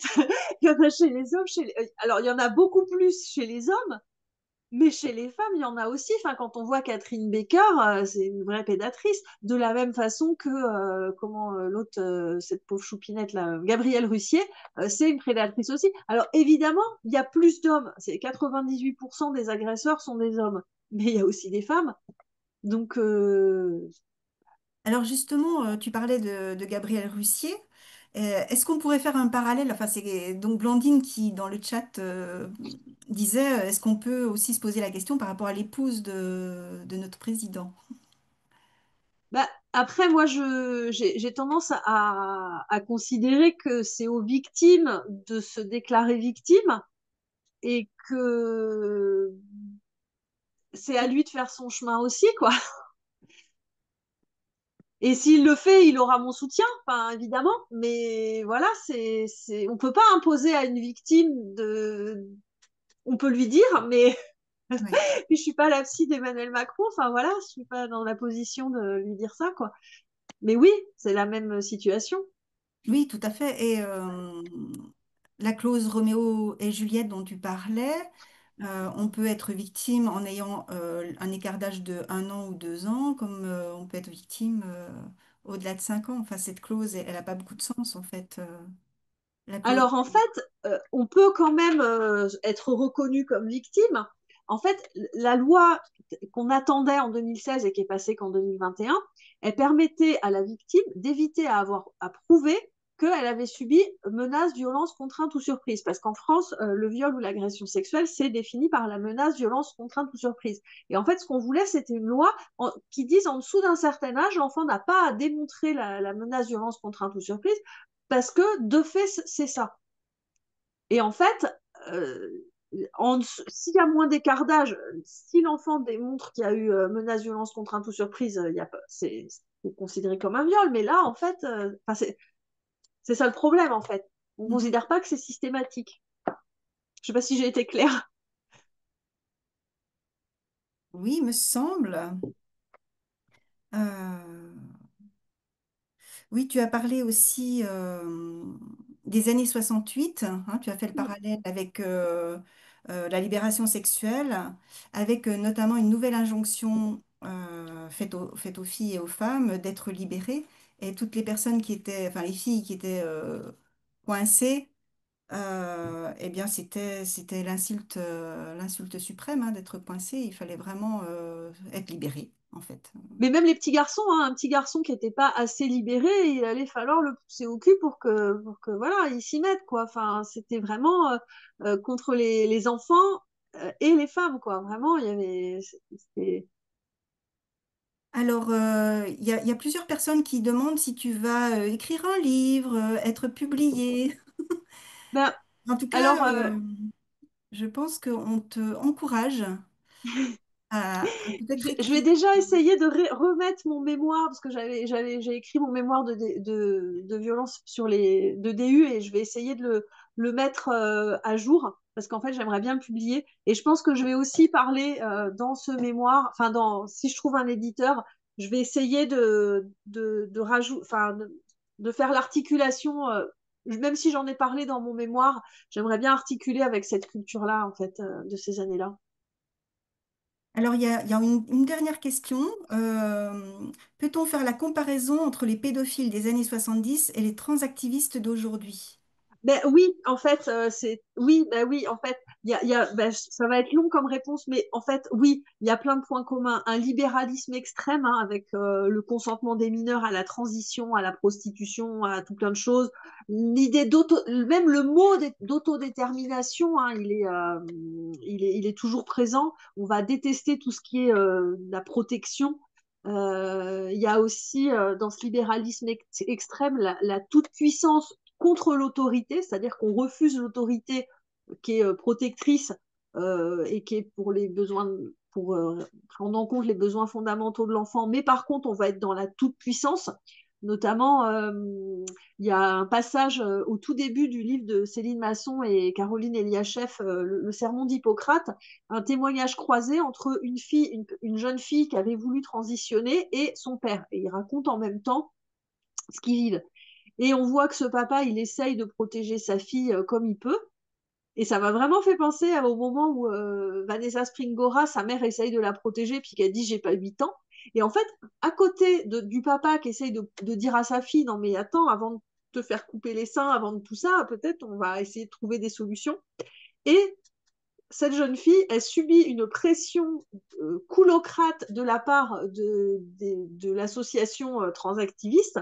Et à un moment donné, elle dit, mais j'ose plus leur dire que j'ai des doutes parce que j'ai peur d'être rejetée.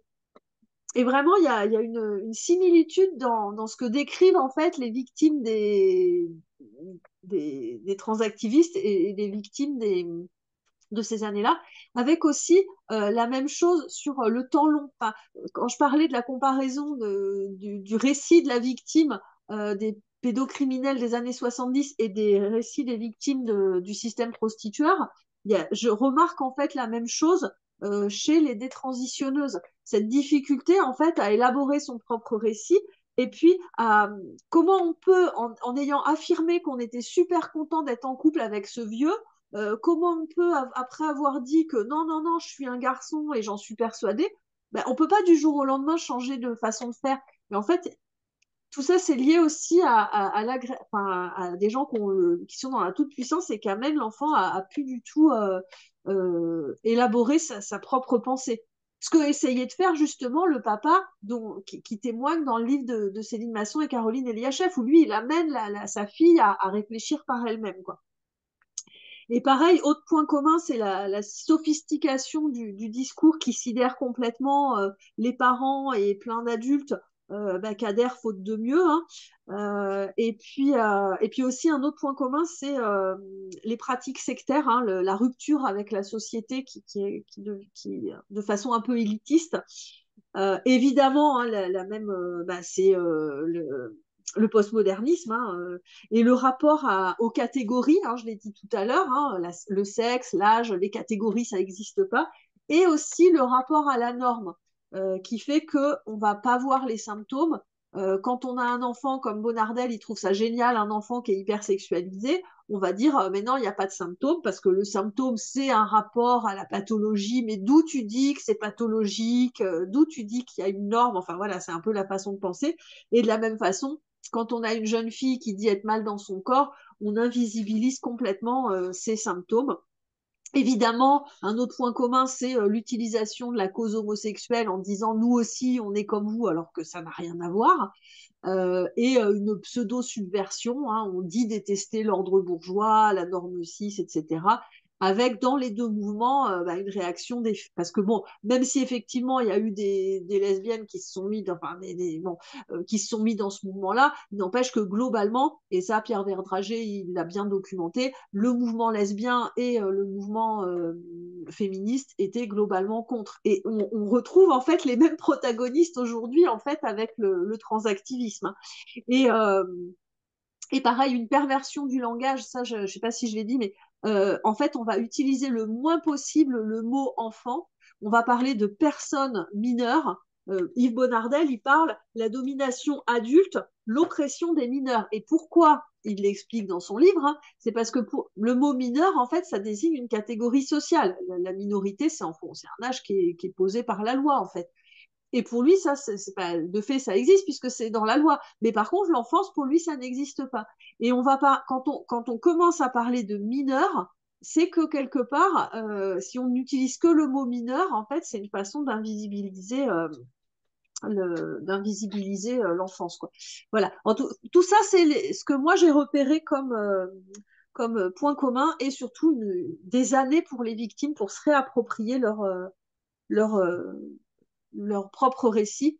Et aussi dans les deux situations, beaucoup de parents qui essayent de protéger, mais malgré tout aussi des parents cool, je déteste les cools, hein, des parents cool qui sont super contents d'avoir un singe savant, de montrer ah regardez, je suis tellement cool que mon enfant est super libéré, mon enfant est trans, ça existe aussi, même si c'est pas la majorité, mais dans les deux situations, on a ça aussi, quoi. La coulocratie existe toujours, Oui, malheureusement. malheureusement. À bas la coulocratie. Non, mais Bien. c'est terrible. On peut pas se défendre contre la coulocratie. Enfin, pour les enfants, c'est très dur. parce que ça séduit et il voit pas le pouvoir en fait, alors qu'il est là. Eh bien, écoute, Marie, je crois qu'on arrive au terme de ce webinaire. Donc, la vidéo sera diffusée sur YouTube. Vous recevrez un lien par mail et vous pourrez la diffuser. Nos premières vidéos sont déjà sur YouTube. Vous tapez WDI francophone ou nous femmes. Vous recevrez une invitation par mail pour notre prochain webinaire. Et je vous rappelle que vous pouvez signer et partager la Déclaration des droits des femmes fondée sur le sexe sur notre site du WDI, womensdeclaration.com, tout attaché. Voilà, je vous remercie beaucoup. Merci, au mois prochain. Au prochain, oui, au prochain webinaire.